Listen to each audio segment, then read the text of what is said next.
Fire the nuclear weapons. Okay. Fire the nuclear weapons. Fire the nuclear weapons. Welcome to the You're seeing guys. You're seeing guys. It's great and chill. You're seeing guys. You're seeing guys.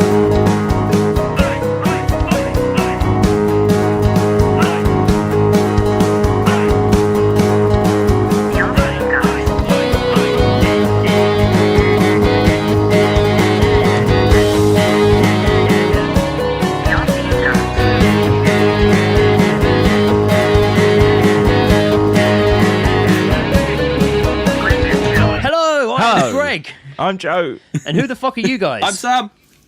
I'm Gaz! Hey! And this is Open All Powers, All Seeing Guys podcast, I guess. The open all All seeing guys, powers open all seeing podcast guys? podcast. Yeah, Yeah. powers Oh. to the square root of all seeing. Yeah, something like that. Yeah. This is, after, of course, our pod swap, this is our first face-to-face via computer screen episode we've done together. It is. It's been a long time coming, I feel. I feel it has, yeah, like we've dabbled in it, you know. I've done a couple of these with Gaz. This is really the first time I'm kind of meeting you, Sam. Hello. Hello. Yeah, well, it's always been the case of like Greg has always been keen to do a podcast that involves like a few bits of nerdy news, maybe like a movie review, TV review, things like that. I feel, however, if we got Joe into the full format of Open All Powers, it would be somewhat less enthusiastic. It's harder just to even have me awake, in all honesty. I just, it's difficult. But yes, no, I will go in. I'm going to enjoy this as much as I possibly can, and I will do. Not this. Oh, I'm still waking up, man. Yeah, sorry, this is early for Joe. We're not you. We do record early in the morning, but we usually have had a few drinks and a zoot by then, so we're actually sober at 20 past 10 on a Sunday. Yeah, it's a horrible feeling. It's a whole new Horrible experience for us. Yeah, this is kind of odd. Us being sober at 20 past 10 on a Sunday is the equivalent of being massively hungover for us. Yeah. Like, Yeah, this is all new experiences for all of us. So I it's just fine. say I've seen so many new things in my setup I didn't really not know were there. All these new dials and stuff and sounds. I'm just like, wow. What does that do? When we set up a bit hazy, we always takes us twice as long. Yeah. So doing it sober this morning has actually been wondrous. I thought this was going to be a bit of a nightmare, but it's fine. Yeah, no, I can see why people don't consume alcohol a lot on a regular basis, because it makes them do stuff and they're quite competent. Makes sense, really, I guess.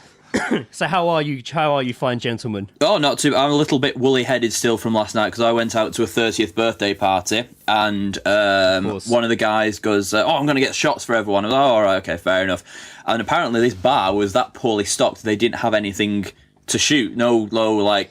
Heroin, anything like that, no. Yeah, they didn't have any like aftershock or anything like that. So he goes, "Oh, that's fine. I'll just take 6 shots of Sailor Jerry's, please." Oh, fucking hell. And I was like, That's harsh. Well, I was like, right, okay, fair enough. That's absolutely fine. Then Becky, one of the girls who was with us, was like, "Nah, I don't want mine, Sam. You can have it." So I ended up doing 2. I was just like, "Oh my god!" And yeah, so I literally had 3 pints, 2 Sailor Jerry's, and the contents of my hip flask, and yeah, and I actually woke up this morning quite fresh, and it's kind of kicking in now. I was going to say that's the worst bit. It's like when you wake up and you think, oh my god, Yeah. I feel amazing. Yeah. This is really good. This is really Yeah, no, that's 'cause you're still drunk. Yeah, I've got that stealth hangover just creeping in there. Yeah, exactly. Yeah.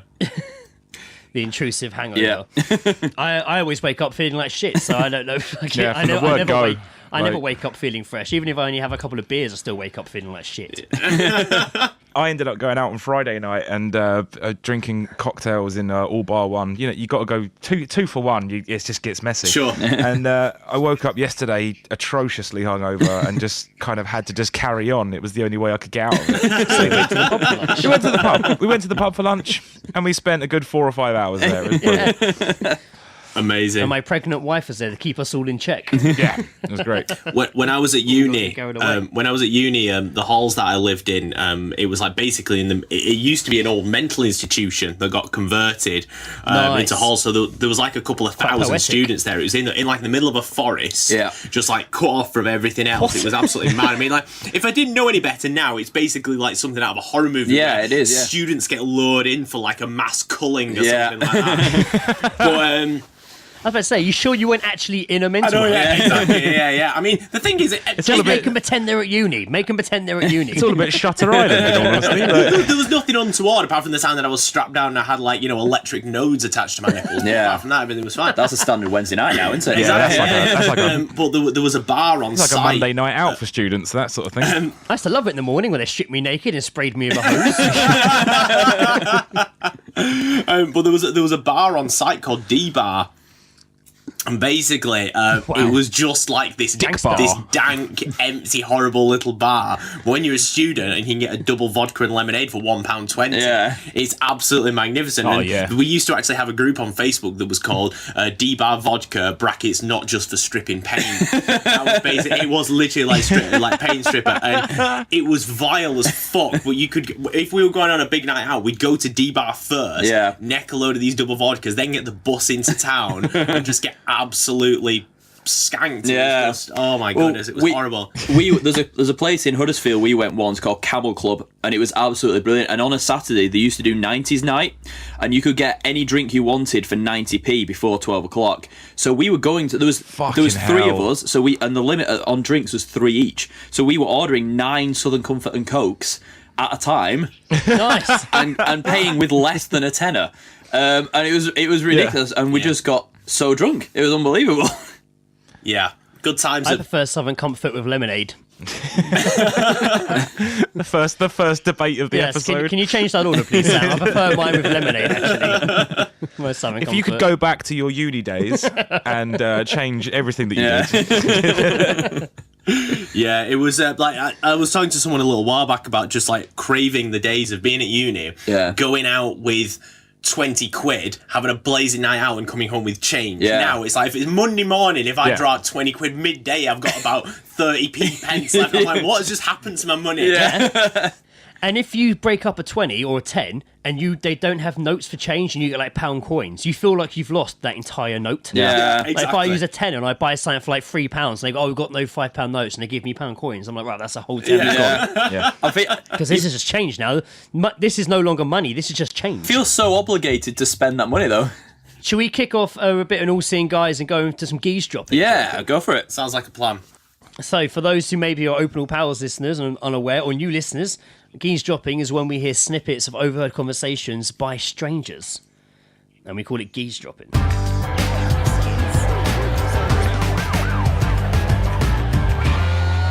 Geezedropping. Having a listen. A bit different here. My first Geezedrop was sent to me by someone in the Fighting Cocks, the pub we drink at. And they actually Geezedropped something Joe said. What? I didn't know it was you. Who sent you first. that? Oh, it's come full circle. Who sent you that? So, Reese. God, this is like Inception. It's like Inception. Yeah. So I'm Yeah. a part of my own creation. I hate it. Ugh. Reese, who works at the bar in Fighting Cocks, he didn't even say it, he just sent me a message saying, great Geezedrop here, send it to me. And it wasn't until the other day when he reminded me to send it to me that he told me it was actually from you. His message simply said, heard in the Cocks. You know what? I've taken an interest in Miley Cyrus recently after seeing a video of her peeing. Oh yeah, I did say that. Yeah, that's right. Yeah, because like all these like my like you know the whole like so iCloud hacking thing is still going Yeah. on. Like a whole bunch of like pictures of Miley Cyrus pissing in the street came out, and I was like, you know what? I think I'm into that. So That is my fetish. I had a newfound appreciation. You've finally been Geezedropped, Joe. I fucking got geezed. I'm not happy about that. Actually, no, that's pretty good. It's pretty good content. I'm not gonna lie. You know this. This one is from another. This one's from another pub in Kingston, the Mill, and this was sent to me by Phil Taylor, who's a regular of Surbiton, and he messaged me saying, Not the darts player. no. So he was sat in the mill. He was sat in the mill in Kingston. Then he heard someone say, "Mate, you must remember her, the blonde one, the one that loves Amy." He said. Every bloke in earshot stood up like meerkats and desperately was scanning the room for the blonde. Oh my god, that's brilliant. If you hear the phrase blonde and anal in a positive outburst, then you look around for that fucking culprit. Mate, you don't want to be known as the girl that loves anal, or do you? I don't know. Do you want to be known as that? Breaks the ice a little bit, doesn't it? I know a couple who are not too averse to being known like that.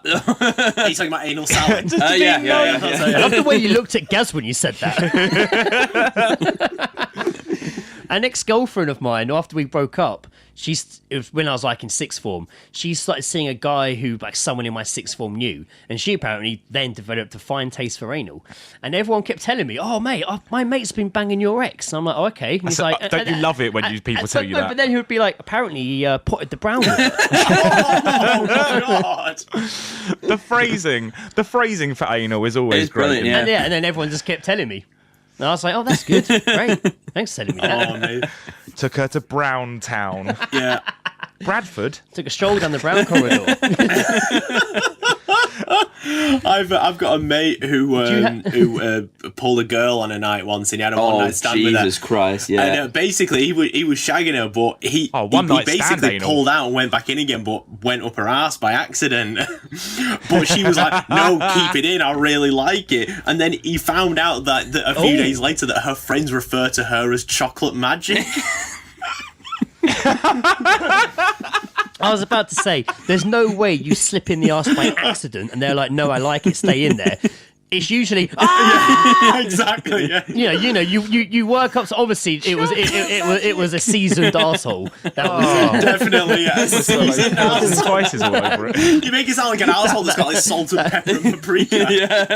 Yeah. You can imagine that like with a Nigella basil Lawson. sprinkled around the ring of Before it. we prepare the asshole, we have to Comes season up- it. Put some cumin in the If water and pestle. if anyone was gonna season an arsehole, it would be Oh, Nigella yeah, Lawson. definitely. Of course it would, Oh, yeah. it'd be like a waitress coming up to you in a restaurant and being like, "You would like salt and pepper with your meal?" "Yes, please." And then she just squats over your dinner. Just go, why is she dispensing salt and pepper? "Do you want mayo?" No, you're right. I don't know. I'm good. No. Oh, fucking hell. I'm fine, actually. Thank you. I'm not even curious as to where that comes from. Actually, out of curiosity, maybe have it on the little side pots. Oh, please. can we?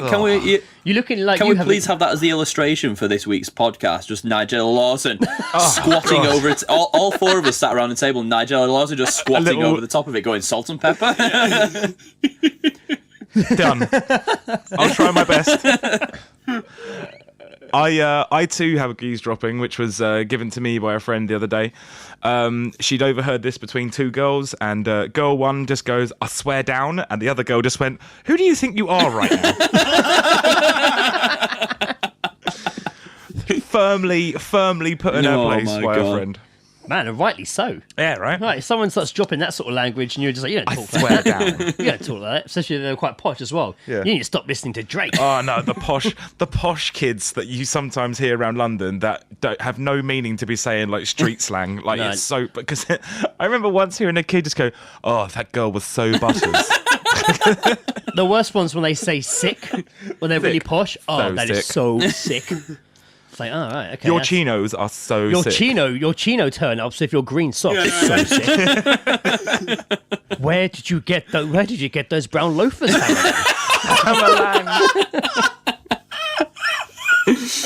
All right, my last geese drop. This was sent to me by Brendan O'Prey from the band The Laggard. Ah, yeah. He sent me one saying, a fellow I was working with was having an argument on the phone with his missus. And from the next room, all we heard him screaming was, "I bought you fake tits because I thought it would make you happy." That's amazing.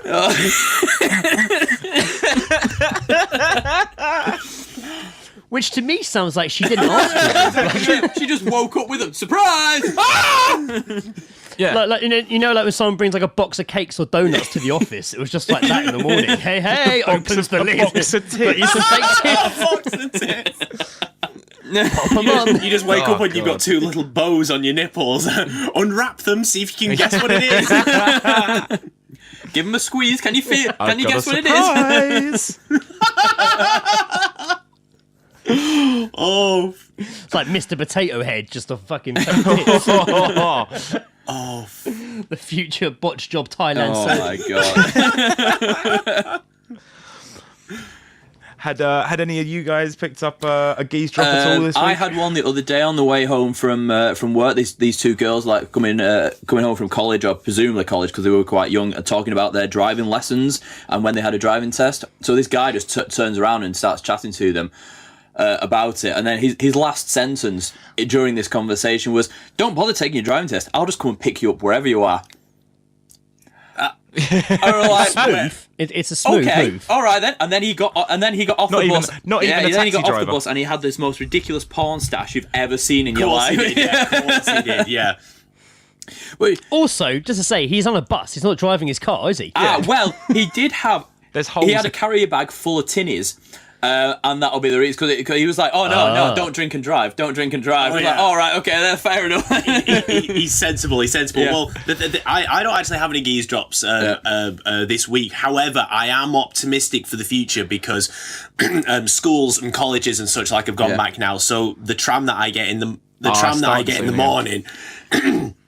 Excuse me, for like the first 2 stops before it gets to the college is packed with a good maybe 40 odd college children. Yeah. Now these are the kind of kids that are like 17 or 18, so the stories of becoming quote unquote blazing drunk. Oh, they're great, aren't they? Having Yeah. all sorts of, sexual sort of experiences, I'm looking forward to that. I'm really optimistic that I'm going to just supply you guys with like a spreadsheet every week, like a PowerPoint presentation. Just all the drivel that these children are talking about. This is going back years, but I was on the train and there was a bunch of school kids, and they're all in school uniform, and they must have been about 13 or 14, and one of them goes to the other, "Oh mate, I must have put about 18 beers away last night." Like 18? 18. What, picking up his dad's shopping, was he? I was so works in Sainsbury's. hungover, like, oh, shut up. Yeah, exactly. Put them away, yeah. Put them in the cupboard for my alcoholic father. It's a tough life. If I hide them, he can't drink He them. came home with 18 beers. I put them all away. Well, gentlemen, if you don't mind us moving on to something a bit more open or powers-esque. Swiftly by all moving means. on. There was a swiftly brilliant moving story on. that I saw this week. Now, of course, the Fast and Furious franchise is now within its about 28th movie. I'm not quite sure what the hell they're up to at the moment. And The Rock has managed to score himself a solo Hobbs movie. Yes. So there's going to be a movie spin-off about Wait, isn't it Hobbs. him and Jason Statham? Jason Statham, Yeah, right? That's right. Yeah. So The Rock posted... Of course. The two that turned up late. So anyway, so The Rock, or Dwayne Johnson as he's preferred to be known by now, he posted a picture on Instagram where he's in like the kind of the sleeveless police kind of garb that he wears in the movie. And he's like writing something down. It was like something to do with prep for the Hobbs movie, #Hobbs. So then... I bet he wrote down, "Fuck you, Vin Diesel." Exactly, yeah. So then Tyrese, who of course is also in the Fast and Furious movies as Roman Pierce, he comments and leaves this absolute essay for the world to see, calling The Rock out, saying, "You're breaking up the family from Fast and Furious. You're ruining this franchise about this all these people coming together and creating these amazing movies, and you're just gonna ruin it." Amazing. And to me, all that was... Yeah, not Fast and the Furious. He's on about other films. He's not talking about Exactly. Now, obviously, we know that Tyrese is quite well known for his online rants, shall we say, because I don't know if you guys know, but there was a rumour floating around a while back that he was going to be playing one of the Green Lanterns in one of the upcoming DC movies. Yeah. So then loads of people online were kind of shunning him and saying like, he's a kooky actor, he can't do serious. So he put a massive fucking essay online saying, "Don't assume I can't do this kind of role." So the general kind of reaction to his reaction to The Rock is basically he's not in any way passionate about the Fast and Furious franchise. He's jealous as fuck that there isn't a Roman Pierce solo. Yeah. You know what I mean? Like, And with a name like Roman Pierce, you can't carry your own name. exactly. That's not a leading man name. No. What's The Rock's name again? What's The Rock's Luke character's Hobbs. name in Luke it? Hobbs, yeah. That's more like a leading man. Luke Hobbs. Although Luke's a bit, but Luke Hobbs. Although he does sound like a chef. I know. It does actually, yeah. It's the Hobbs. It's the Hobbs. So I'm confused because I haven't seen all the Fast and Furious films. I've only seen the first one, the second one, and I think the first one The Rock was in. Right. The one that had a tank at the end. Oh yeah, That was the I only watched it fifth one, I because think. fifth one, I think. Yeah. I only watched it because my father-in-law worked on it, and he kept saying about this tank. And I was on a flight to Thailand, and it was on the airplane. So that's the only reason I watched it.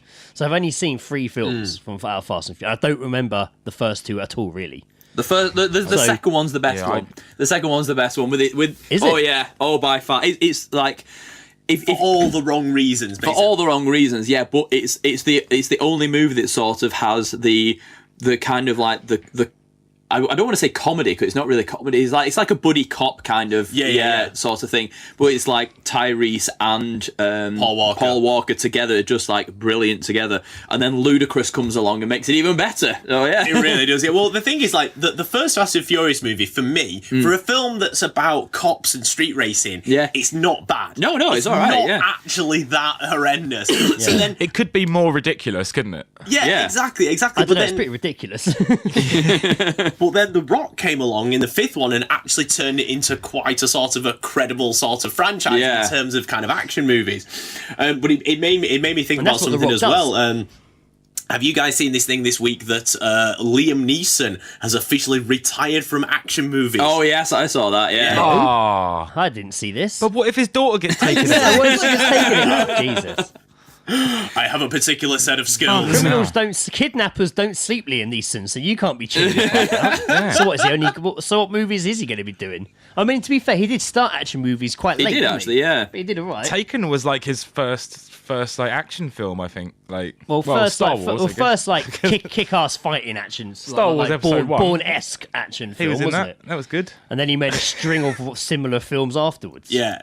Well, I saw the first Taken. Did I see the second? Saw the second, and I turned the third one off, or I turned the second one off maybe, and didn't watch the third. I can't remember. I love that scene in the first one where he's got the recording of the guy's voice, and he's like, I'm gonna. Oh, and he's just sitting there listening to it and wanking. pretty much. He's like, this is the guy that's kidnapped. This is the guy that's kidnapped his daughter. So he's going to go into this room where all these guys are, and he's going to find this particular individual to fight. And he recognises the voice from the things he's saying and stuff like that. And about 10 minutes of this goes on where these guys are talking to him, and he ends up shooting up the entire room anyway. I'm like, what was the point in that? I kind of feel though, like, because it's not even like Liam Neeson's sort of kind of forte. It's almost like Sylvester Stallone retiring from Shakespearean drama. If Bruce Willis had come out and gone, I'm not doing rom-coms anymore. I'm like, what? All right. But to be fair, I mean, it doesn't mean anything. Anthony Hopkins has retired from acting like 3 times, and he keeps coming back. Yeah, just to play Hannibal. Jesus, he did a Transformer film. Yes. He retired before, what was the second Silence of the Lambs? Hannibal. Hannibal. So, yeah, his name. So he retired from acting before that film and only came back out to do it. And then just stuck around and did like the Flying Indian and all that bollocks. And then I think he retired again. And then he came back and now he's in like Transformers and shit. That was a bad movie. Oh, it was shocking. Gareth, right? We were in the cinema and the last 5 minutes, Gareth was pissing his sides laughing. I was going, would you shut up? Because everyone was just looking at him while Optimus Prime was going, my name is Optimus Prime, and Earth is now a safe place again. And he's just wetting his sides laughing. It was so ludicrously shit. Yeah, the same ending for every Transformer. I loved the episode you guys did on that Transformer film. Like, I had no interest in seeing it, so I was proper waiting for your review to come out just so I didn't care about spoilers. I need to know. And I was legit crying when you were talking about Mark Wahlberg fucking being the one that wears the amulet. Yeah. Gee. Oh, it was brilliant. And then making so there's making a Bumblebee spin-off, right? And who did you say was in it? Was John Cena. Yeah. What the fuck is he going to be? Is he going to be his friend in it? Or is he like... He's going to be his lover. He's Well, just going to be the Mark Bumblebee in Wahlberg 80s. character, Is it in the isn't 80s? he? Yeah. Bumblebee in the 80s. Oh, Bumblebee in the God, 80s, that's horrible. just fucking doing coke and fucking experimenting I reckon. like American Psycho. I reckon it's going to be like a really intense character piece. Yeah. John Cena is going to be a mechanic, and Yeah. basically the entire 120 minutes is just Bumblebee having an MOT. I reckon that's going to be the film. Oh, God, this and, car's and alive. Bumblebee will discover his voice. Yeah. And him and John Cena would just have this really intense conversation. A bit like that movie. There's a film with Jack Nicholson and Samuel Jackson. Can't remember what it's called, but it's like it's adapted from a Bucket play. List? It's a really peculiar movie. And basically, Morgan Freeman. Jack Nicholson is basically he's ready to commit suicide. He's about to throw himself in front of a train. So Samuel Jackson comes along. Samuel Jackson comes along as like this devout Christian, and sort of says, "Oh no, don't do it. You've got more to live for." And the entire movie just then is Samuel Jackson and Jack Nicholson sat in an apartment building just talking for 90 minutes. Really? Just this back and forth, yeah. And if you look at the credits, the only credits in the entire movie is basically Samuel Jackson as the character Black, and Jack Nicholson as White. Yeah. That's it. Literally just the only specification is that there needs to be a black person called and a the white person. Sunset That's Limited? it. Bloody Literally. hell. Jeez. Sunset Limited. I'm googling. That's the He one. Googled. You know what I'd say to that? Yeah, that's the Badger. Yeah. Drink. Apparently, that was a TV movie. Was it really? I didn't realise. That's Says- the Badger was a says TV here. movie? It sounds like it should be. That would be your sitcom. It's about a serial killer badger that's on the loose. Two And it's men like, that's in the badger. Two men in an apartment with opposite beliefs. That's the only description they've given for that film. And skin colour. Two men in an apartment with their opposite beliefs. See, we could make that That's a work. riveting If we did that, we just sat there. Is that the Badger? No, that's the Badger. I don't know. No, that's the Badger. And that's just us talking about it's a- whether it's a badger or not. That's basically it. It's- Credits. a man is raped by a badger, and he goes to like the police lineup, and they've got like all different There's two badgers. kinds like, of ideas. like unusual suspects. There's like the badgers all like usual suspects, and he's like, "Is that the badger?" He's like, "No, that's not." I was like, could I see? Is that the badger? Is this the badger that raped you? No, that's the badger. Could I see number 3 again? But they only have an hour to solve the mystery. Someone just suddenly turns to the camera, really intense music. You're bass approaching the drop. hour mark. We're coming up to the hour mark. That's the Oh my badger. god! I still haven't figured out who the badger is. That's the badger. But of course, other badgers are available. That's not the badger. That's my God. a A badger. badger.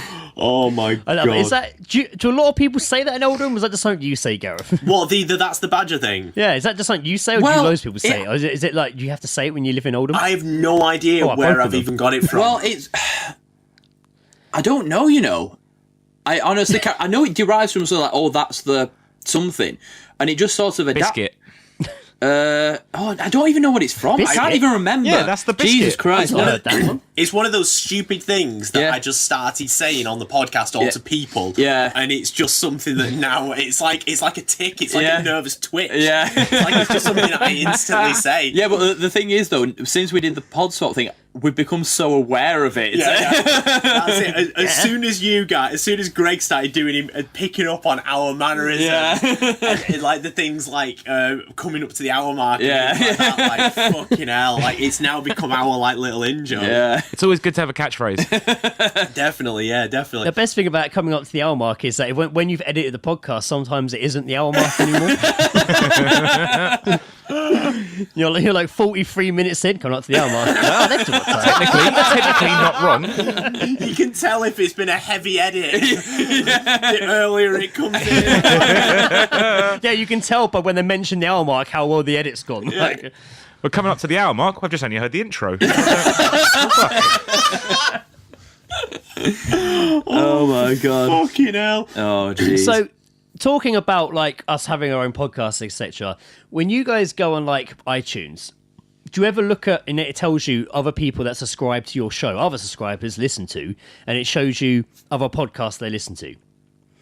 Do you ever look at that on iTunes? I don't think I've ever had, to be honest with you. No, I never touch worth doing, iTunes just because it's just, that's where, I don't know, like, because our stream just automatically goes on there, like Stitcher, iTunes and Satchel. I never even bother looking at it. No? So if you go on iTunes and then you go to like just search yourselves and click on Open All Powers, and it has like, you know, other subscribers listen to, and it has like, you know, for ours it has Open All Powers, and it has like other ones that I'm like, okay, that makes sense. But if you go to the bottom of iTunes, there's a Union Jack, and if you click on it, it brings up all these flags, and you can click to go to the different country versions of iTunes. Oh, right, yeah. So if you go to America, you see your reviews from America. When I clicked to the American one the other day, it took me to the American version of iTunes, and I looked at other subscribers listen to, and I was like, okay, let's see who subscribes to us, what kind of listens we get in America. And it was all church religious podcasts. Like, it was all church podcasts that listened to us in America, and I screenshot it. So we had the Amplify Church podcast. We have the Foothill Family Church. Oh God. We have the Sermons South Run Baptist Church podcast, and then we have simply sermons with Pastor Frank Griffin and Pastor Ryan Rippey. That is a hell of a surname. Ryan Rippey. Oh my God. I'm just like, that's so bizarre that in the American version, all the other people who listen to us and the other shows they subscribe to, It's because they listen to us sermons. and then they listen to ours and then they need Jesus afterwards. I was going to say, it's like they listen to you guys, but then they feel they need to repent the sins, and they head over to... Yeah, I have so many sins that I need to get rid of right now. It just really confused me. I was very confused just by the difference. Yeah. Because, you know, when you look at the UK one, other subscribers to our podcast listen to things you'd expect them to listen to. But the American one, I was like, I couldn't believe it was all church-based podcasts. Yeah. Well, there was one called All Seeing Grace as well. Oh, maybe because it's the whole all-seeing bit. They probably think we're like Illuminati or something. It's either that or they think... Maybe it's because you did that episode where you were just like sassing Scientologists as well. Yeah. We're going to debunk Scientology. They're not at all. Yeah, we're still keeping low on Scientology and Flat Earth. I have this Flat idea Earthers of, one. now that's you funny. saying that, I like some guy's found an episode and he's just like, I'm going to play this in the church tomorrow. And he's instead of doing a service, he's just like, we're going to listen to these two lovely guys from England talk about the Lord's good work. Oh, and he just comes up with us, just like, you fucking cunt. Bang your mark. Oh my God. Yeah, I'm kind of fascinated. Yeah, I'm like, going to have a check now. Find out what other the ones of listeners are listening to right now. I tell you what, though, what's really funny is I searched for a podcast on iTunes once, and I can't remember who it was. I think it might have been the Smorgasbord podcast, actually, that I did a guest spot on.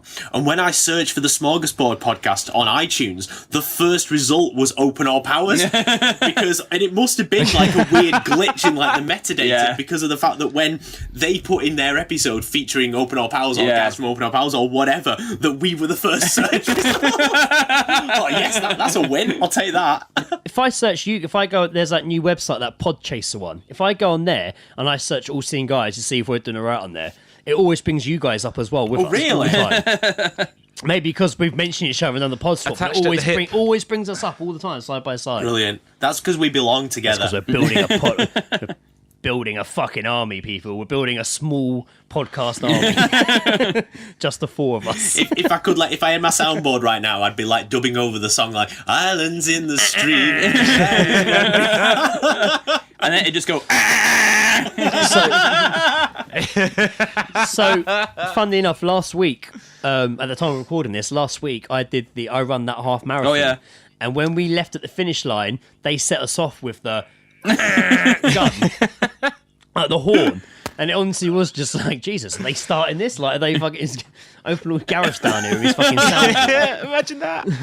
Gareth's just at the side with an actual air horn. Is in the back because there was a woman like host like doing the speaker, being like, right, let's have a countdown for the starting line, and she was like my van had the back doors open, and there was like a guy in there doing the sound. And honestly, I was expected to look in and just see Gareth like set up like a DJ, but only pressing soundboard Got buttons. those Kanye West glasses on. Daft Punk, like huge beam of light coming out into the sky, and he's like, "Right, let's fucking party," and that is it. No actual music. All right, let's do some fucking running. You guys like horns? You like soundboard noises? Here we go. You know what's really funny though, like, because we're part of the Nerd Podcast Mafia. There's like other kind of nerdy podcasts in this kind of umbrella. Like, when I started using the air horn, I remember like a week before I was listening to So Wizard podcast, and their opening was like, like Colt 45 using it, and Fans on Patrol, and it's like we've all just got like a file sharing service. Like, right guys, you know what time it is? It's time. It's like the beacons being lit in Lord of the Rings. The beacons are lit. Open all powers. Calls for aid. You're just hearing the distance. Just gets closer and closer. They call for aid, man. Obviously, Sam's not a big fan of the sound. No, horn. I'm not a big fan of the sound horn. Well, this is the thing, you see, I originally brought it in with the sole purpose of annoying Sam. That was because of the fact that I was in control of it. Oh, it's serving its and there purpose was then. nothing he could do about it, and I would just keep dropping it in. But then I started getting from other people just like, yeah, Gareth, I just want to just a quick word. Podcast, great podcast this week, by the way. The air horn. Let's talk about that. Have you guys ever thought about it, like setting up like I know you've obviously got like your jingles for your kind of segments and stuff, but having like a varied kind of like sort of like radio jingle kind of thing where you just drop in now and again? No, not really. I mean, when I'm editing, I might be like, oh, I might throw a sound in there. That'll sound good. Or I might throw this in there. But I'm not like sat there with my sound desk with different various. I've heard podcasts that do it, such as yours, but I know other podcasts that have a constant backlog of sound effects all the time. We should have a Nicolas Cage soundboard. We should have a Nicolas Cage soundboard. It would just be all the sound, like all the quotes of Nicolas Cage, or like or just him just screaming, or just him like, going, "The bees!" Like in HMV, you used to always get those key rings, and you go like Mr. T and all that, and it would always be sound bites. Oh yeah, on like a key ring. But yeah. Just get one of those of Nicolas Cage, or we can make one for us. That'll be confusing. Just dropping our own sound bites into our show. That's what Greg says. Those are things that Greg says. Okay, I'm going to keep things a bit open all powers for a minute. Here. Following listening to you guys and Gaz talking about this, I've been listening to the Ready Player One audio book. Amazing. Good man. I've been listening to it when I go out on my runs, so that was my marathon. Just And like, who narrates what's it? going on? Will. Yeah, boy. He's only annoyed me so far once because he said music, and it really annoyed me. Yeah, he says music in it. He was like, and I listened to my music, and I was like, music? Sit down, Will Wooten. I can work in an enterprise and you can't say music. I don't think Americans even say music. Like, It was also in Sequest DSV. Joan Cusack. Yeah, I'm really enjoying it. I'm only chapter 30. Oh yeah. So I've still got you still got like 3.5 hours to go, man. Like, but it is really. But the thing is, it's made me both more excited and nervous about the film. Because you know the whole when you read a book and then you see the film and you're like, oh man, the book's so much better. I don't want to be that dickhead. But now I'm like so far into the book, I'm just like, man, so much happens that I just don't see how they're going to fit it all in. They're going to have to really strip this down to make like 2.5 hour film. So it's now made me a little bit like nervous about it as well. Well, maybe they'll do like a trilogy. Maybe. And then they'll just Ready Player One and Player Two. Yeah, they just keep doing it. Too fast, 2 player, 2 ready, 2 player.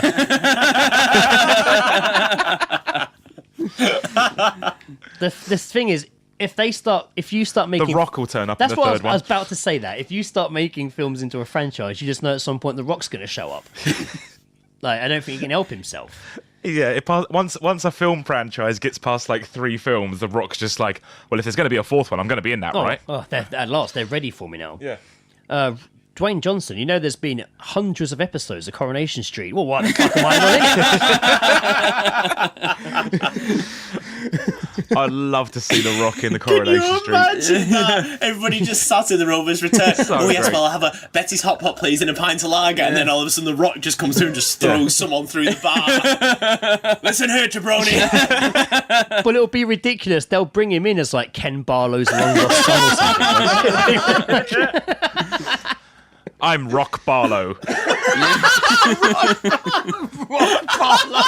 That sounds like a fucking porn star. Rock If ever I Barlow heard- is definitely a porn name, isn't it? I can't believe it. I've hit Rock Barlow. Like, Ken Barlow just had this sordid relationship with like a Samoan bodybuilder and produced The Rock. You must be in It's contact. how comic books are made. I mean, Jesus Christ. Starts having an affair with Gail Platt as soon as he gets on the street. Platt. Starts seeing Gail Platt straight away. Destroyer. I left her Gail You're welcome. I'm here all night. But you're right though. Well, if your franchise is going too long, The Rock will show up. That's why I think Ready Player One, for me, should be a standalone film. They should just nail. I hope. Yeah. That's what I'm hoping. I don't want them to start spinning off into non-book related sequels. This because like Greg's been he showed me the trailer, which actually I really enjoyed, and he's been telling me about it and stuff. I mean, as soon as I heard Rush Tom Sawyer in the trailer, I was just like, I'm interested. I like this. I like. Where Sorry, this is hang on. going. Whoa. but yeah, Rewind. Did I just hear you say the words, Joe, you liked the trailer? I did, incredible. Yeah, it completely ruins. This movie deserves Oscars. It ruins hasn't even the come out aspect yet. of showjo shit. But I thought it was great, which is not what people want to Yeah, hear. exactly, but yeah. you know, I even said to Greg yesterday, if he was contemplating going to the cinema, I might break my rules and actually go and see it with him. Oh shit! Are we teasing a potential times they are four-way a-changing. Open Up Hours and All Seeing Guys movie review? Holy shit! There is a possibility. I'm not going to lie. I'm not just going to be stood here going, what? You heard it here first, listeners. Joe might actually go to the cinema to I see might a go to movie. the cinema. Don't read any reviews when it comes out. Yeah. Don't read any reviews when it comes out. Don't let anyone tell you it's crap and put you off. That's it. I already seen people on Facebook saying it's a load of shit, and I'm just like, well, hang on a minute. I don't think I believe that.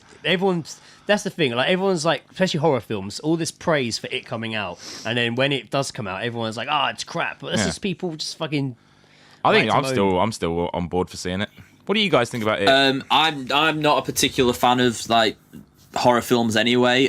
Samantha's going watching it tomorrow night, so she'll probably tell me how it was. nice. But no, I've got no real interest in it at all. So will she do a mini review to pass on to you then? Oh yeah, that'd be good. Yes, yeah, I hope so. Yeah. Yeah, no, I'm the same. Really, it's just one of those things that just does not appeal to me in the slightest. Like horror movies just don't attract me. No, not at all.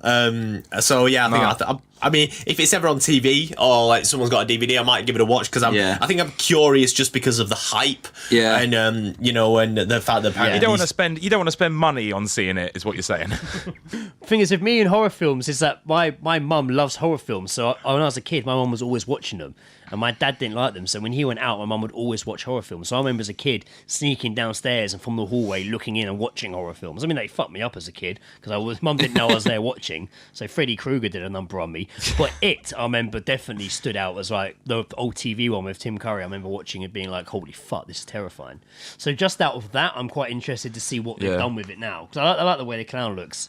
Yeah, it looks all fucking weird. And it's got a horror film with like kids as like the main characters in it. Always kind of like, I quite like that. Not like in a weird pedo way. I like Pedo terrifying way. kids, says Greg Armstrong. Yeah, that's it. It just brings a new element. When it's adults being like, I'm really scared, it's like, all right, man up. Yeah. But when it's kids, you generally feel a bit more horror for them, Yeah. a bit more peril for them. You're I like, actually know, because when I was younger and like horror film, I definitely saw like one or two horror films that I saw just far too young.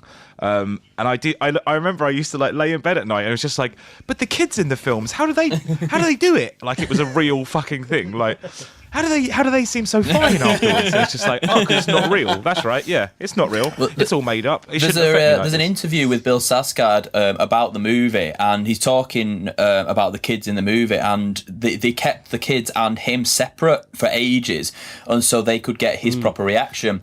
So they're like, this kid's absolutely terrified. You know, this clown is drooling all over him, and like just being downright horrible, basically. And in the back of his mind, what he's talking about it, he's going, well, in the back of my mind, I'm going, oh my God, I'm terrifying this kid. You know, this kid's going to be scarred for life. So afterwards, after the scene was finished, he went over to him like, hey, you know, are you okay? You know, kind of thing. You know, I didn't mean to scare you. I hope you're okay. And apparently this kid turns around and was like, oh my God, amazing performance. I love what you're doing with the character. Let's go again. And it was like, what? Well, that's probably the kid out of Stranger Things he was talking to there. Yeah. He sounds like he's got one all of a sudden. It's like, okay, love what you're doing with this look, darling. Stripes are in this summer, nailing it. Hashtag on fleek, bitches. You know. I just want to take a quick caveat, by the way, and just mention reporter in the field, the Wolf of Kingston, Jack Webber. Oh, yeah. Because he sent me a Snapchat yesterday. Yes. Oh, have you got him there? Is he there? Oh, sorry, mate. Is he there He's right here now? right now. He's he in there the right now with building you? and he's coming right now. Jack, come on down. No, he's not really. No, he sent me a Snapchat the other day and he was watching Gotham, the TV show. Now, you guys both know about Gotham, the sort of the prequel Batman story. Yeah. I don't watch it, but I know Young Batman. It's basically young Bruce Wayne, basically, yeah. And obviously Alfred, who is played by Sean Pertwee, is just absolutely brilliant because he's just this Cockney butler. You know, Bruce, what you doing, you little arsehole? He's just absolutely fantastic. But one of the characters they've got running through at the moment is the villain Dr. Hugo Strange. Yeah. And he Snapchatted me this absolutely amazing scene where, for some reason, Alfred, Sean Pertwee, is on the top of a building with Dr. Hugo Strange, and Alfred just punches him square in the face and knocks him out. Alfred just looks over at him and just goes, slag. It was absolutely brilliant. Jack was saying he's literally just watched that scene like about 6 times in a row. Funny enough, I saw Jack Friday briefly, and he actually did show me this Snapchat. he was just like, I watched this scene so many times. Like, he just kept showing it to me. But that's the thing. Like, when Gotham first started, we were joking about the fact that he is literally sort of like a cross between. What the hell's he called? That East End actor. I'm doing it again. See, I'm doing that thing Danny that you Dyer? guys take the Is piss Danny out Dyer? of. Like, Danny Dyer. Not Danny Dyer.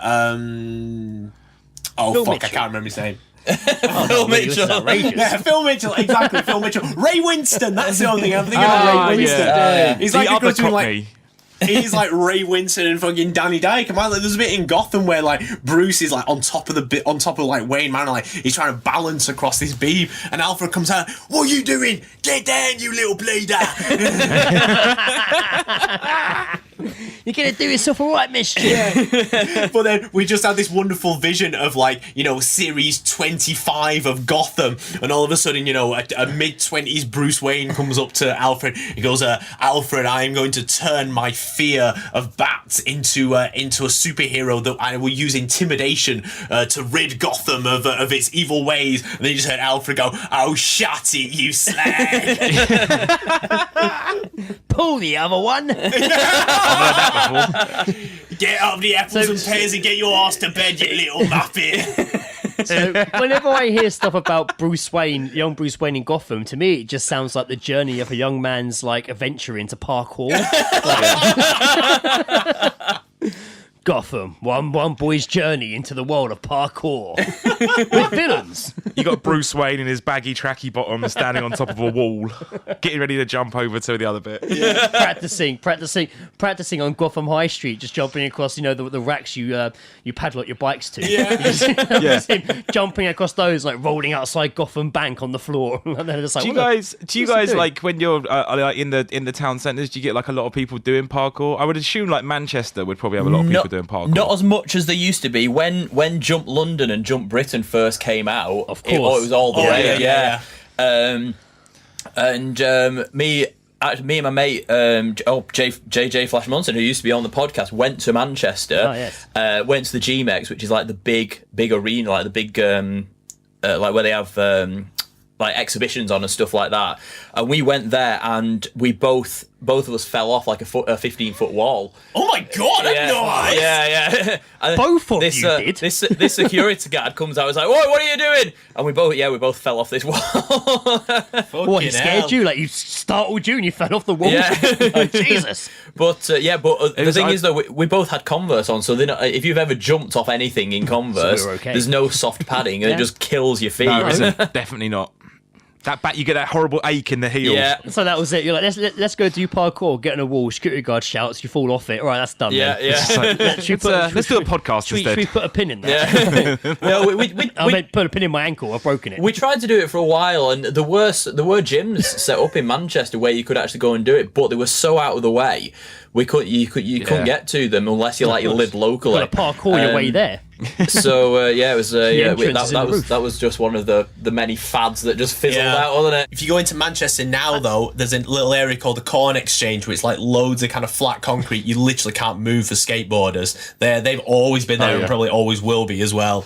I still see people parkouring in Kingston. Behind like John Lewis, there's a few little steps. I always see people jumping and rolling there. There's, up in London, I definitely remember seeing it quite a lot. But yeah, every now and again in Kingston, you will just get someone hopping over like bike rails and jumping off a 3-meter wall, feeling like they're fucking awesome. Yes, I'm learning parkour. Parkour.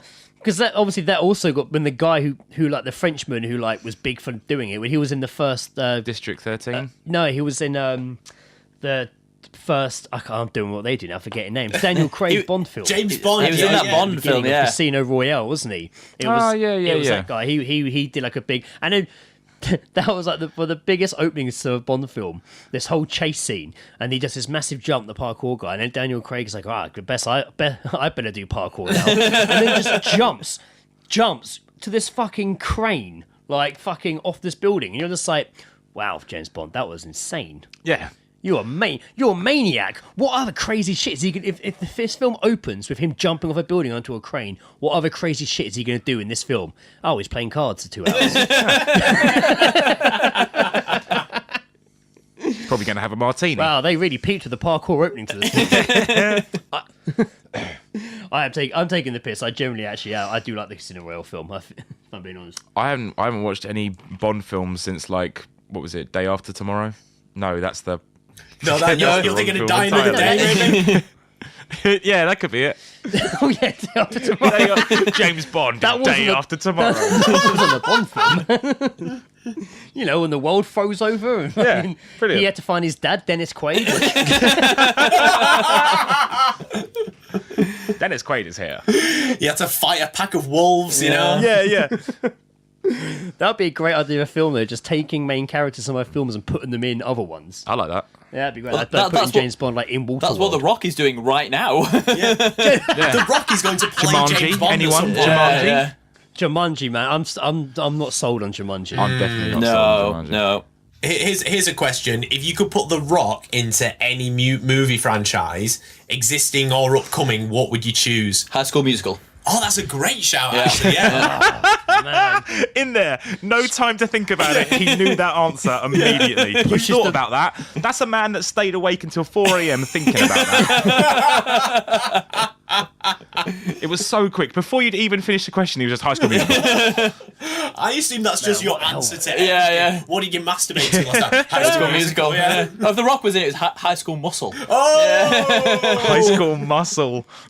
Nice. Man, what franchise did I put The Rock in? Police Academy. That's good. That's really, really good. He could be who was one of the strong black men in it. He can take that place. He would be good at it because it is that comedy sort of. Like, Yeah, thing he to could do that. He fucking hell, he's in a Baywatch film for Christ's sake. Yeah, it's true. I'm trying to think of one that you wouldn't expect him to be in, but there's no films I don't expect The Rock to be in anymore. Sex and the City. Sex and the City. Take Samantha out. She just got to the point of old, and then they just replaced her with The Rock, and he's just around, just fucking everyone. Like maybe something like Wind in the Willows, maybe. Yeah. Jaws. Sure. I don't know. He plays the shark. Yeah, there hasn't been. I feel like Jaws could get a reboot. I'm not gonna lie. Lake Placid. Lake Placid. Oh man. Something out of his comfort zone. I think so. Something where he's not just like muscly and hard. Oh, like fucking what's the fucking kinky films that Sam goes to watch in the cinema? Oh, 50 Shades of Grey. 50 Shades of Grey, yeah. 50 Shades of Rock. 50 Shades of The Rock, yeah, that'd be fantastic, yeah. 50 Shades of Dwayne. Then I'm just thinking Dwayne Dibley. I'm just thinking Dwayne Dibley from Red Dwarf.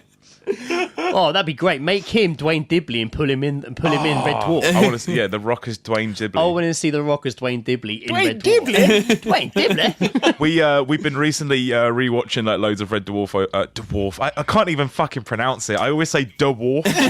Boys from The Dwarf. Boys from Dwarf. I don't know why. It's not even necessary. But yeah, we've been rewatching it. So like we watched like the polymorph episodes the other day, which are fantastic.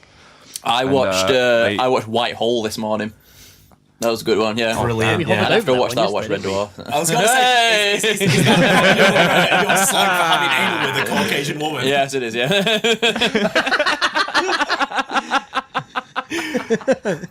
The one that I can literally watch on repeat, I think, is the Inquisitor and Hollow Ship. Yeah, and it's good. It's just for the scene with Don Warrington. Oh yeah, where he comes onto Starbug just to do the assessment of the crew. Oh my god. Didn't I read the other day that the new iPhones putting like Holly on the phone as well as Siri? Instead of Siri, you can have Holly. I think I heard something about this. Yeah, I think Red it might be Dwarf? like an additional thing you can download, but I don't know if it's like an actual Apple thing. I saw iPhone 10 will support Holly, and it had a picture of both Hollies. Holy shit. The male and the well, female. the Norman Levette is actually in an episode of this series. He is, isn't he? Yeah. And it was so Rimmer goes back in time, and he's like, "Where is this? What is when is this?" He was like, "It's a corridor on Monday," and you kind of think, "Oh, travel back in time. That's really cool." But the thing is, they're all so old now. Norman Levette looked like he's melted. Yeah, it does. I mean, they brought him back when they did the series that was like when they went back to Red Dwarf and all that. Do you remember when they were the Canaries? Series 8. Those newer series.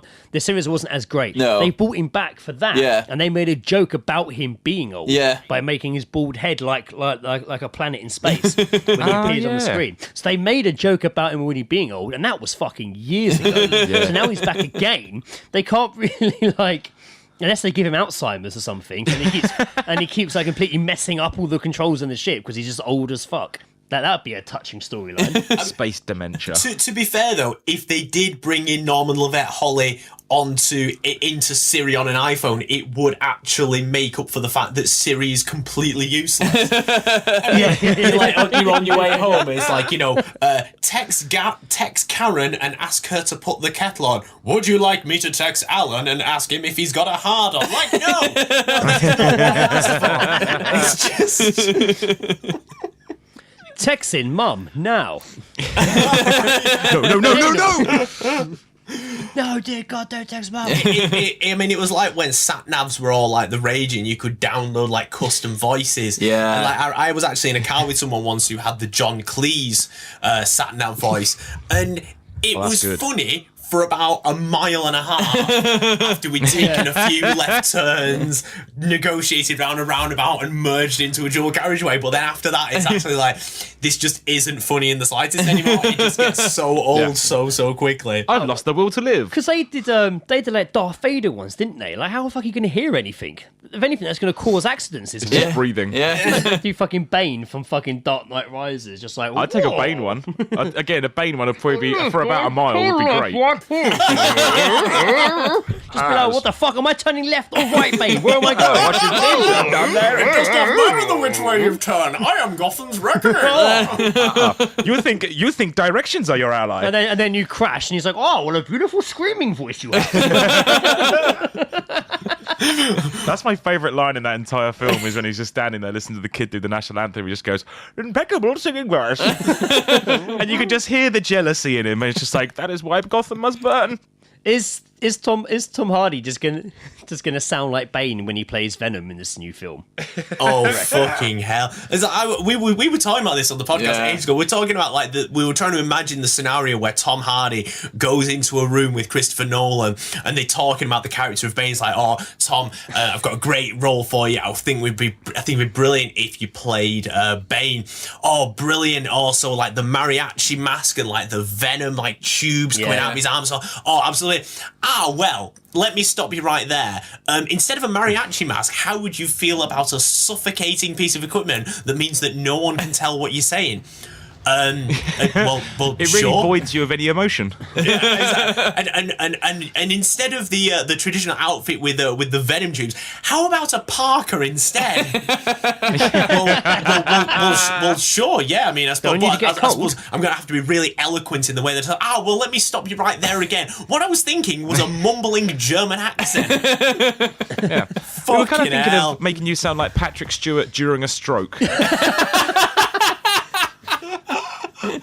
Patrick Stewart would still hold it together and sound absolutely fine, I'm sure. I reckon he's such... we all know who's on Team Xavier. I was about to say such a professor. He's such a professional that if he had a stroke while filming a scene for X-Men, he wouldn't let it affect his scene. Acting. You wouldn't even know till afterwards. So you couldn't even tell I was having a stroke. And the scene would end and he'll just be like, "So, Jean Grey, we can do it." Scene. Thank you. Now please call me an ambulance. I've had 6 strokes in the last 5 minutes while recording this scene. I'll be back in 5. But about the Bane thing, they released when fucking Mission Impossible came out. One of them, I don't know which one. IMAX Cinema in London. They released it and they did a premiere of like the first 10 minutes or 5 minutes of Dark Knight Rises. Right. They were showing it in IMAX cinemas before. So me and my brother-in-law went just to see this. We didn't care about fucking the Tom fucking Cruise film. We went just to see this opening of fucking Dark Knight in IMAX. So we did, and this was before they'd altered Tom's voice. So Tom Hardy's voice. So it started playing, and I was like, "Oh, this is pretty cool. Yeah, oh wow, playing. This looks great." And at that point, you actually couldn't hear a word Tom Hardy was saying. It was so bad. He actually did. You couldn't. All you heard was like, and everyone in the cinema was like, "What the fuck?" And then IMAX is meant to have like the best sound system fucking ever, especially the one in Waterloo where it's just not. It's built specifically just for IMAX, right? And the screens are fucking 4 times the size of your house. So, and I was just like, what the fuck? And it finished, and everyone was kind of like really awkwardly clapping. No one was really sure what happened. I have never been so confused in my life. And we left, and I was like, "What did you think of the Batman opening?" He's like, "I didn't know what was going on."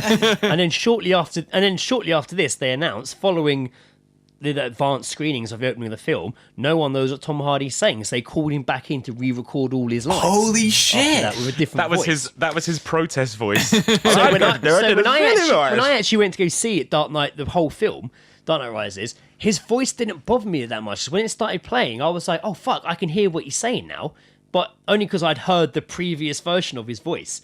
So for everyone else who hadn't heard that, they're like, "What the fuck is this?" And I'm like, "You kidding? This is the best it sounded. I can hear what he's saying." Before, like, I kind of know what's going on. You weren't there for the 5-minute preview. You weren't there for the 5-minute preview. I had to sit through Mission Impossible fucking 6 afterwards. It actually reminds me of a story when me and Samantha went to watch Batman Begins, the very first movie, and you know the part where he goes, "It's not who I am underneath, but what I do that defines me." That bit, there was a power cut.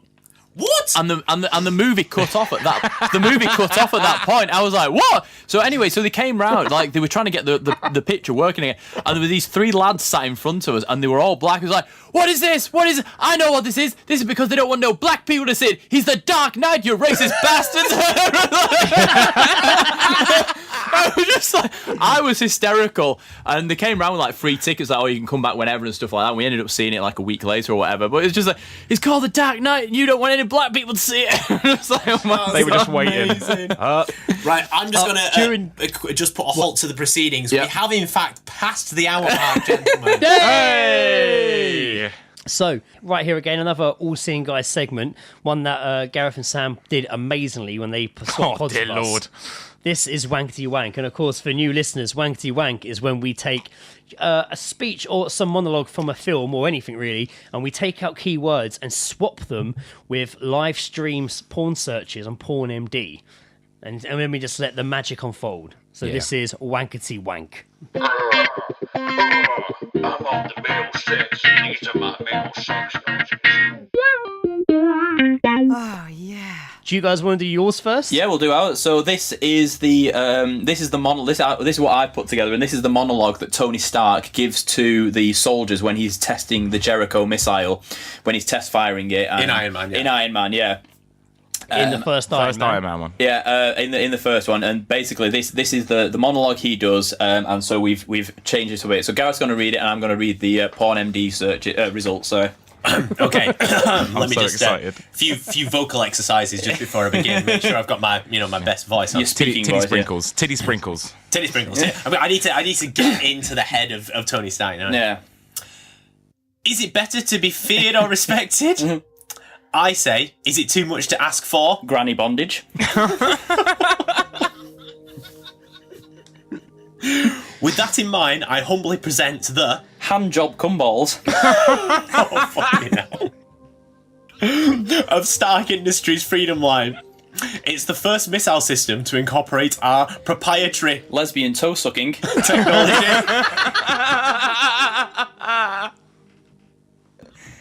They say the best Ebony fisting. is one you never have to fire.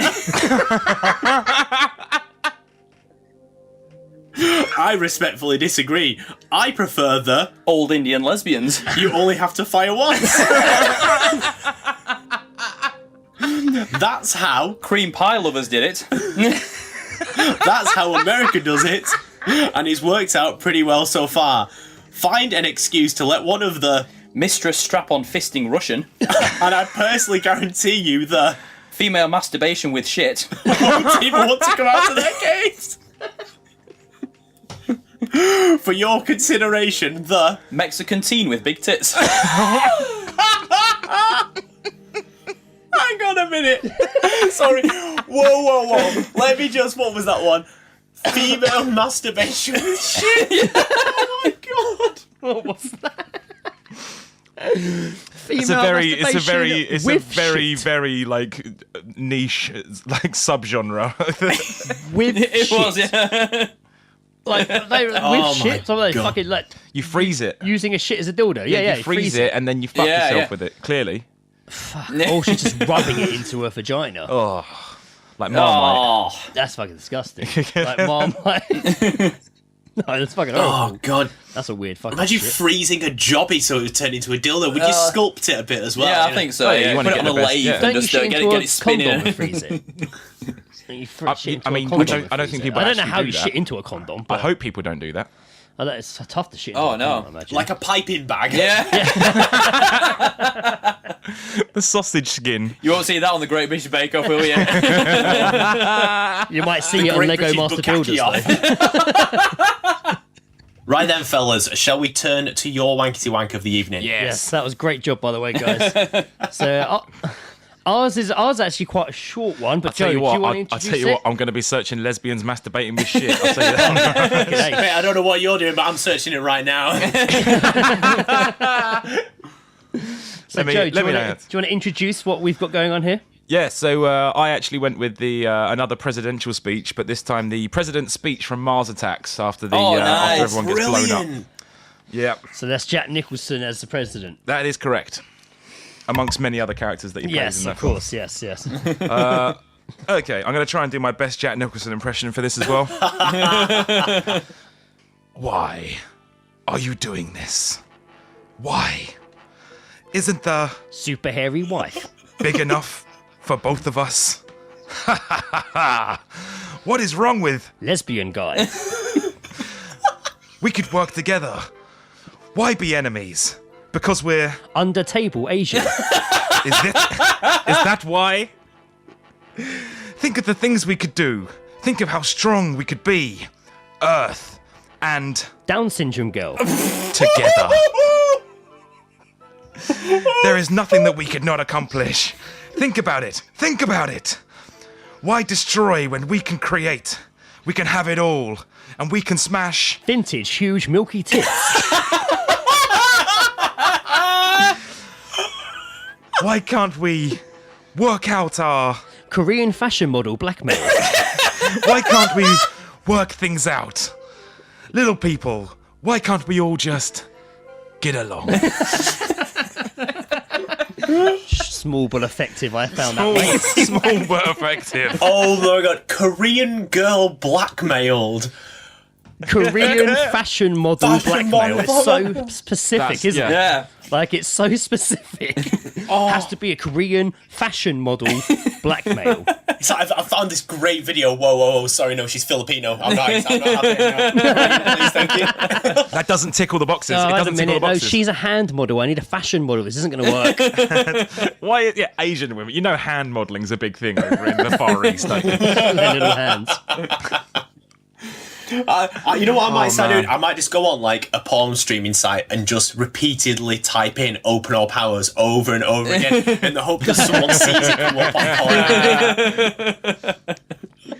I swear, Until it man, works. people have started loading up like weird things onto like Pornhub. The other day, I swear there was like an entire football game on there, like a full 90 minutes. I think it was Real Madrid and Barcelona, and it was just up on there.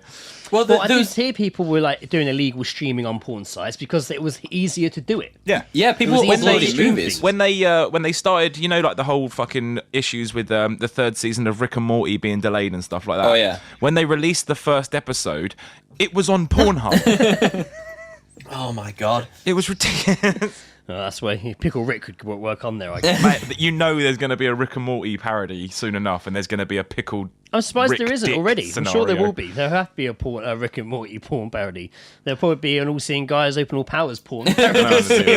Oh my god, right, okay, so all the listeners, please write Starring some form Rock of slash Barlow. fiction Yeah. that involves me, Sam. Oh We my toyed with god. the idea before, but we decided it might make us a bit uncomfortable reading it Yeah, out. we weren't happy with that. It was weird enough recording the radio play and Greg being the person I just. Unless had. we wrote one for each other and we swapped and read each other's out. Oh my god! We'll just try and see who can gross out who the worst. You're brothers, so it'll be You're- pretty. Yeah, that'd be really weird. Yeah. You're related um, by blood. I used to listen to a BuzzFeed podcast, which was actually quite good. They used to talk about kind of relevant stuff, and there was actually a really funny episode where, because it was an American host as Yeah. well, and they were trying to interpret what a cheeky Nando's was. Yeah, right. No, they couldn't fathom fantastic. what the concept of a cheeky Nando's was, and they were coming up with all these different theories and stuff like that. But there was an episode where they actually had a Skype conversation with someone who worked at like the Pornhub sort of headquarters. Right. Because like the people who own Pornhub, they own like YouPorn, Xvideos, UJIz, all that kind of stuff. You know, it's not like I know them all. Yeah. Not like Gareth's got more bookmarked or anything. Exactly. Yeah. Exactly. And they were talking to this guy, and he was talking about demographics and consumer research as if it was like an insurance company. Or something like that. Genuinely, I don't know. I kind of expected like some really sleazy like porn baron, Yeah. and, like, music in the background of the call, like bow chicka wow wow, like, dropping innuendos in. But at the end of the day, it was just his job. You know what Yeah. I mean? He probably had like a family that he needed to feed. Yeah, probably. Yeah. It was mad.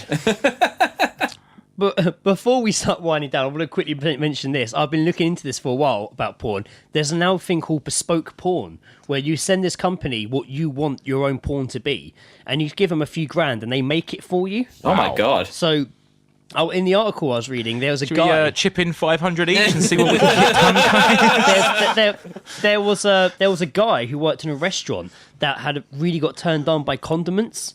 So Oh, no. So he wanted a condiment porn made, and I read an interview about the people that make them, and she's like, "Oh, it was great. We just got the woman to sit in a paddling pool, and we were just pouring ketchup over her for an hour, Oh my god. and then we Oh sent my it to him, and he God. loved it."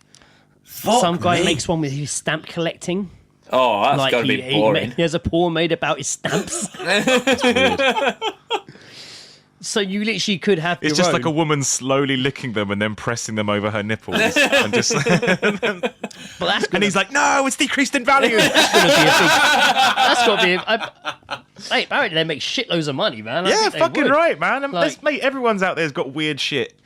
Just fucking ask them to make you a porn about your little niche thing for you. I actually had a conversation recently. This was when I was down the pub with a woman who was into like BDSM, like the dominatrix sort of stuff. Oh yeah. Wow. And she told me a few sort of funny stories, and then she told me that she once had a guy who liked being an adult baby, and I tried to get her to stop talking, but oh god, she told me some horrible things. She was just like, "Yep, he had a full adult-sized cot, and he shit himself regularly." I was just like, "Oh god, get that away from me."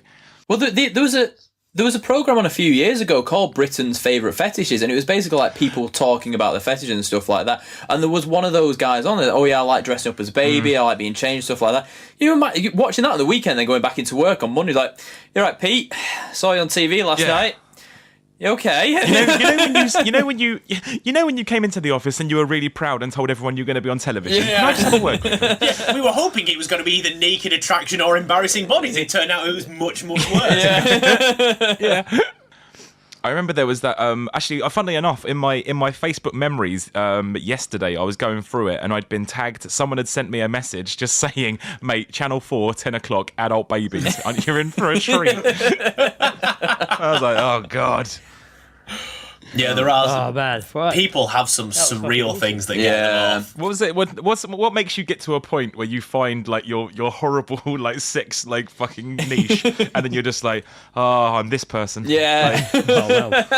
It's like, Why do I keep man, staring at that love woman's flip pencils. flop and getting aroused?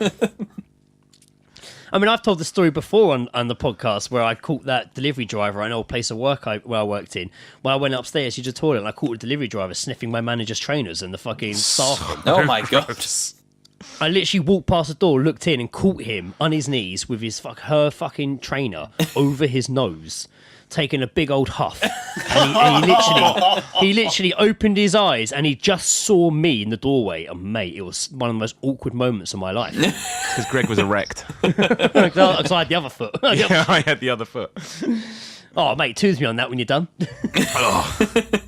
He just dropped it and kind of got up and was like, "Oh," and I was like, I'm just going to go to the toilet. To finish myself off. Never made eye contact with that guy again when he came back to do deliveries. Yeah, because he hung himself. With her shoelace, yeah.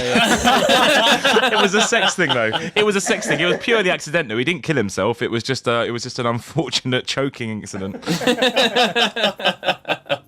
Oh man. Right, would you say that, guys? That brings us to the end of this marvelous crossover episode. Indeed. It does indeed. Gentlemen, it's been an honour to share these badges with you and to pass the hour mark with you. Oh, it's been so good. I can't believe we maybe rephrase that? I think one of my favourite highlights of this episode was creating the character Rock Barlow to join Coronation Street.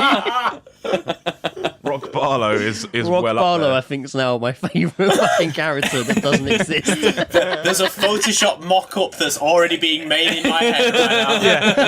Yeah. Oh my god. Absolute pleasure, guys. Thank you so much. Do you guys want to yeah. shout yourself out your social media?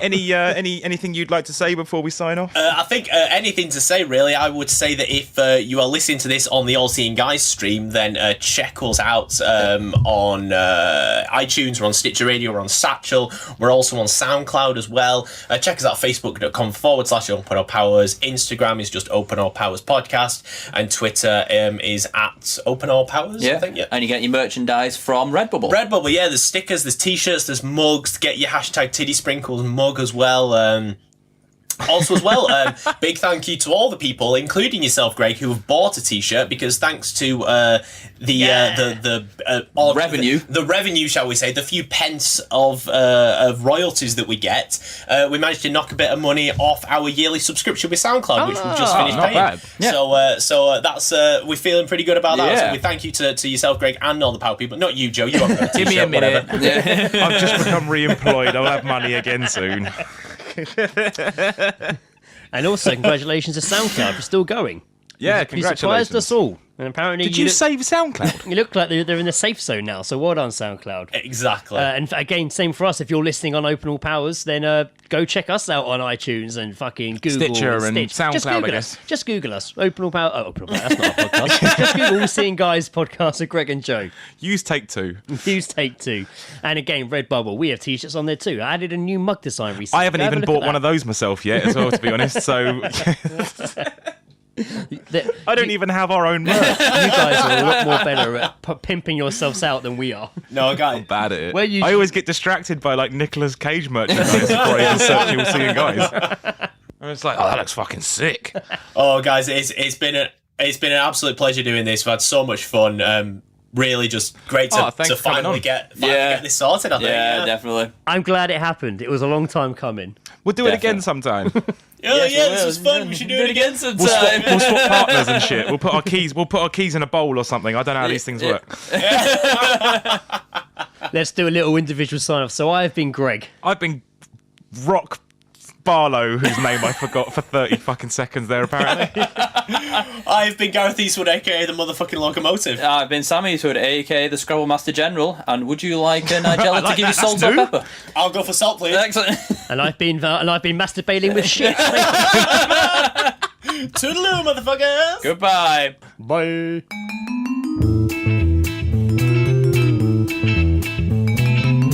The All Seeing Guys podcast is part of Podnose, the UK's leading independent entertainment podcasting network. For episode archives of the All Seeing Guys and all of the shows on the network, visit us at www.podnose.com. You can also follow us on Twitter via @podnose or send us an email via admin@podnose.com.